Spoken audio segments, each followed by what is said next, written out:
Ya, akibat dari akses demo nakas Talaut, pelayanan kesehatan di puskesmas lumpuh, sejumlah pasien terpaksa pulang yang tidak terlayani.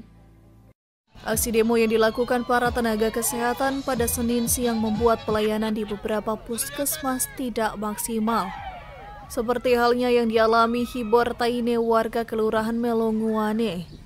Dirinya mengaku terpaksa harus pulang sebab tidak mendapat pelayanan dari petugas puskesmas yang ada di Melonguane. Tidak ada pelayanan.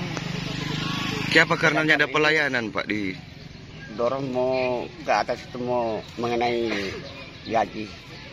Jadi tidak ada pelayanan. Dong bilang nanti balik jo. Jadi walaupun bagaimana harus pulang. Dong bilang pulang dulu.